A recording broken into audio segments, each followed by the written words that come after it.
Well, homeopathy is the treatment of like with like. A substance that can cause certain symptoms may also be used to relieve those symptoms, even when it is so diluted in that water that it has to be practically undetectable. That's the theory. To date, there's been no scientific proof that homeopathy cures anything. There are a lot of people who swear it worked for them. Glasgow has one of the remaining 3 homeopathic hospitals that give treatment on the NHS. Now its future is under threat. Should the NHS fund homeopathy? Taxpayers' money and all that. So Dr. Russell Malcolm, good morning. Good morning. Homeopathic doctor. You're also a real doctor, aren't you? Yes, of course. Yeah. Now, there is no evidence that this works, that the BMA have referred to as witchcraft. You know, but you're just giving people water here. It's a placebo, isn't it? Well, there's just if you think it's going to work, it might work. A systematic review has just been performed for homeopathy and published in a systematically reviewed journal, a peer-reviewed journal, which clearly indicates that when you pool the best quality studies, that the effects of homeopathy are greater than placebo. And there are more than 150. Which study was that, so people can Google it? Well, this one, if you go on to systematic reviews, into the most recent ones, a review led by Mathy and co, you'll find there a very high quality systematic review which has itself been independently examined by Biostatistics Unit here in Glasgow, one of the foremost in its field. And this review clearly shows that homeopathy has an effect greater than placebo. And it's not the only evidence. There are evidences in other areas. But the real point, of course, is what is relevant to the individual patient. This is what you talk about this. I was watching you online. It was really interesting. You talk about facilitating change. That's the phrase you use. So it's a holistic approach to all the needs of a patient.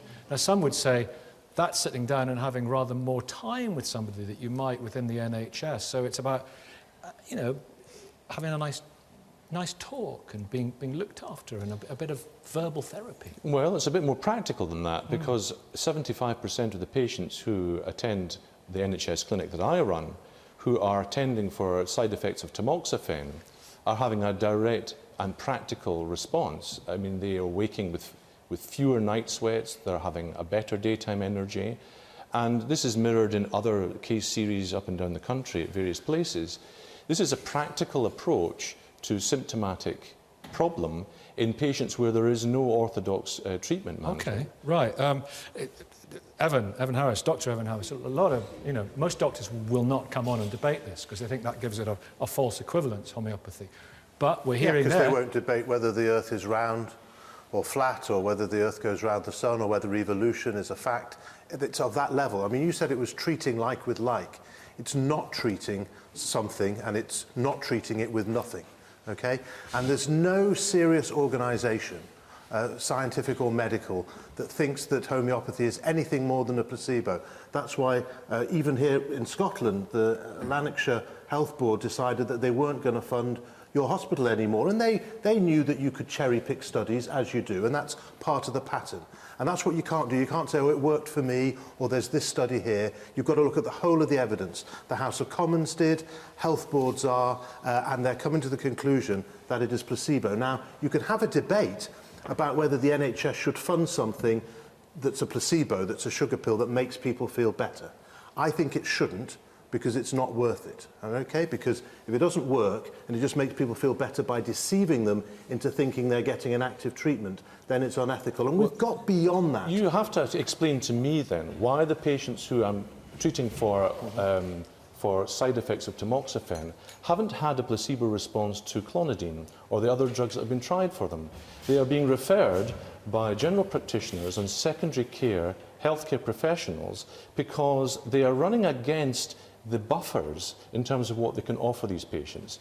And it's really important for everyone who is looking at the moral argument behind here to understand that orthodox medicine does not have all the answers for all patients, and that sometimes the so-called evidence base leaves people short in terms of their symptoms and their well-being, and another view is required. I accept that evidence-based medicine doesn't have all the answers. That's why science progresses, okay? There's not a single homeopathic product in the history of homeopathy that's ever been removed from the market for lack of effectiveness, compared to thousands, tens of thousands of effective evidence-based products, which is why science must go on. And it's what's so depressing is the most important thing in science works for me, or I know these. The most important thing in science is it has to be falsifiable. Science is tentative. It has to open itself. The biggest telltale. They've never removed anything because it always works and always works brilliantly. It is unethical to fool patients into believing they're getting an effective treatment.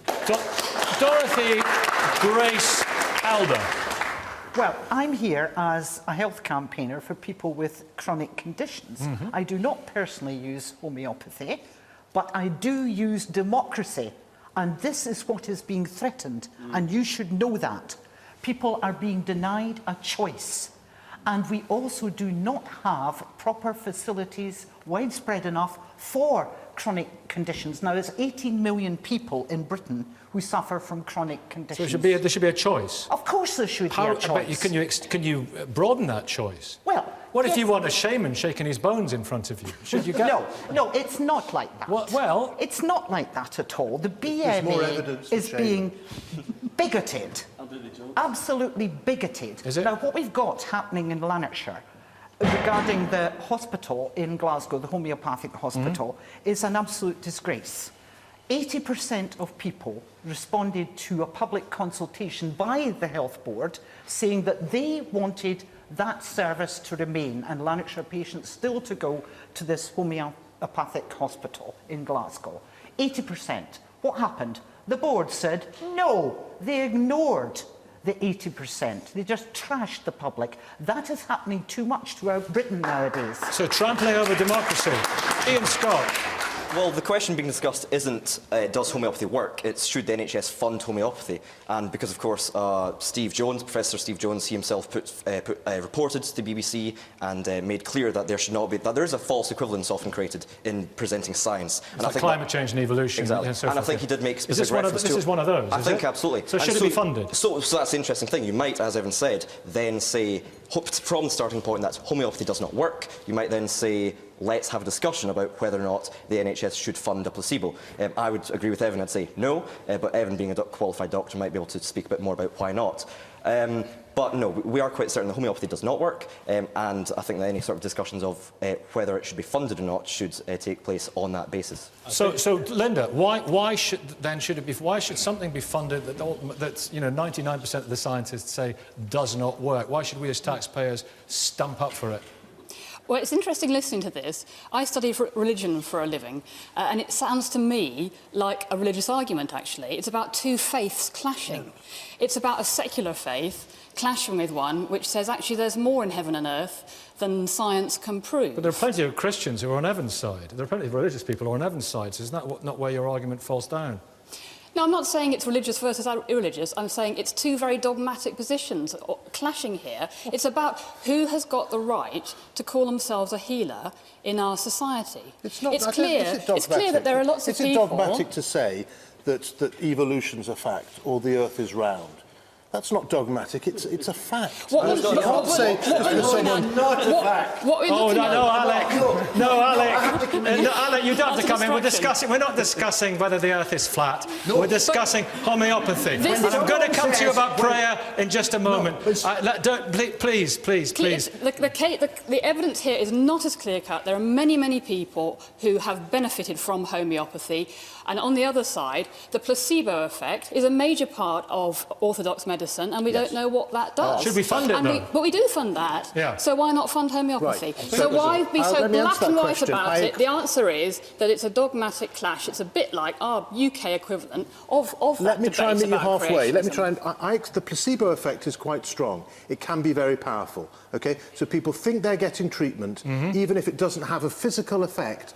They can feel better, and that can be significant. But you get that with an aspirin or an evidence-based treatment because the white coat, you don't need to give them dummy pills. We don't know. Healing is a very, very complex process. We do not fully understand what healing is. I have a friend who suffered from ME for a decade. She tried absolutely everything. In the end, she was healed by a faith healer. I don't understand it, she doesn't understand it, but it worked. We don't fully understand what healing is, and if it's working for many people, I had it the seems flu, appropriate. and I shook some crystals, and I didn't die. You did what? I shook some crystals, just as a test, and I got better from the flu. Now, I'm not claiming that it's because of the crystals. People get better from Homeopathy things. has been around for a long Don't shake time. your crystals here. We'll have a word from you, sir, and then Nadia. Go on, yes? I think Dr Evans' vested interests speak for themselves. He represents a political elite, The medical profession. a medical elite, and all kinds of elites.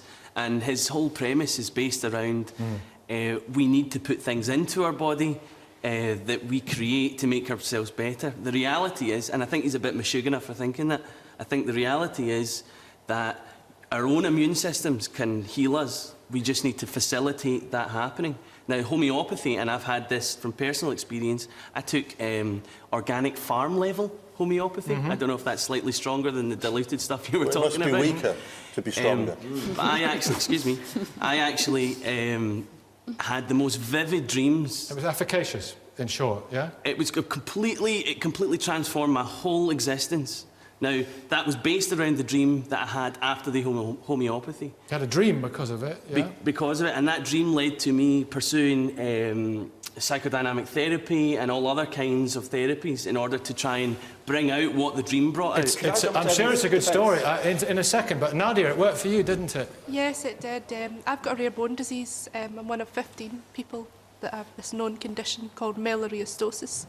I've tried just about every treatment in 19 years, and I haven't found anything to be effective until I tried homeopathy. I have to say, I was coming from the other side of the fence. In a background of science, I didn't believe it. Has it helped you? Has it cured it or helped you manage it?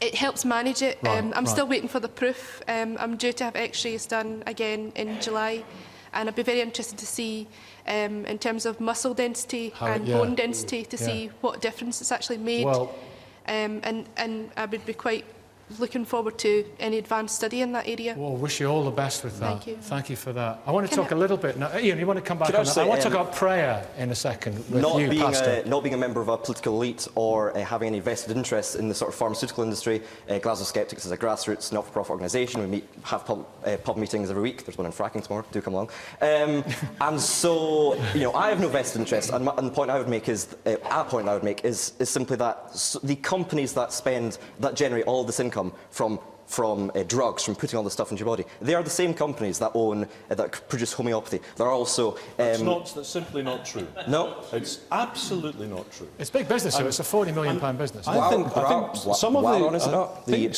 the arguments here, we're looking at finances and we're talking at justifications.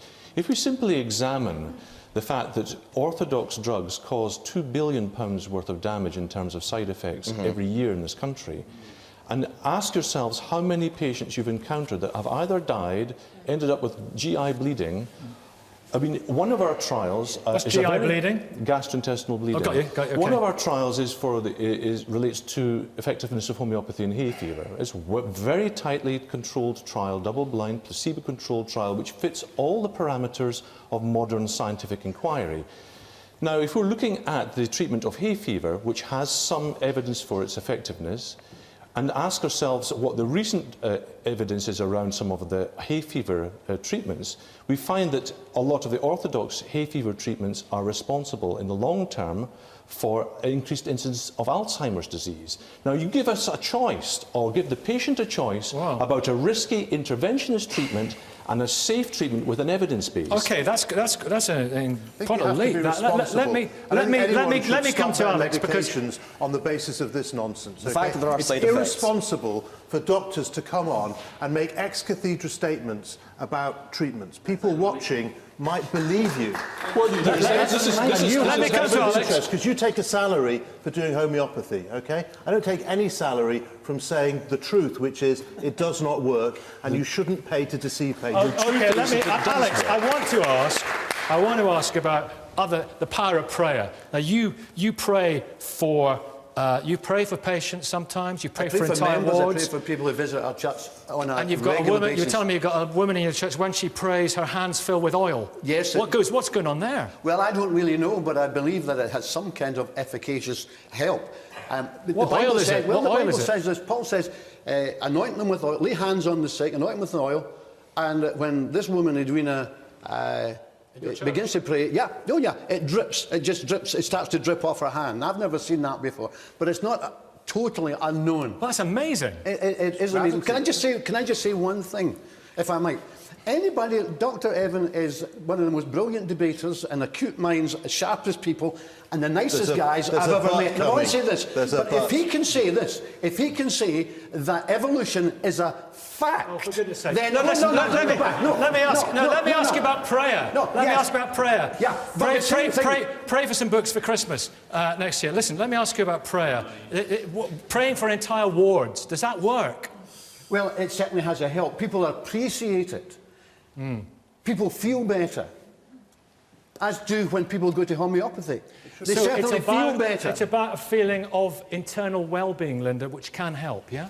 It's about dealing with the whole person. We know that the body alone isn't what causes disease or health.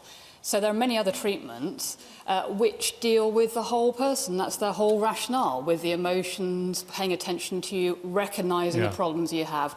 I did a study looking at people who offer alternative medicine, and the one thing I think is false is that these are quacks who are trying to make a quick buck out of people. These are very, very caring, responsible people, many of whom are actually refugees from the National Health Service. There are many, many women as well as men, and they found that within that system, they were unable to care for the whole person with the time and attention that they needed. But there are some quacks, aren't there? I mean, there must be some, Sure, because there'll be they a are few. making a profit. But there are Charlatans in medicine as well. We haven't. Yeah, there are charlatans everywhere. And indeed, it's regulated, you see. Come on. Okay? So there's there's hang on, just let me make. Is to have them on the It's NHS. very important that there's continuing inquiry to ensure that dangerous treatments, okay, and medicines that coming work to the end now. can be dangerous. Medicine can Are be avoided. dangerous. But the key Yeah, thing like- is, so there's an opportunity cost. There's nothing in it. That's why £12 million we're not gonna say. spent on Literally homeopathy nothing in it. could be spent on treatment that actually No, works. it won't be £12 million spent on spent by the treatment. NHS. We I'm have not saying to- it should be banned, but the NHS should spend its We money have to. effectively. How dare We have you to leave it try there, to Dorothy. cut patients off completely from something the patients say works? Thank you very much. That is not democracy. My goodness me. My goodness me. Lively debate and rewriting science. Listen, you can join in all this morning's debate.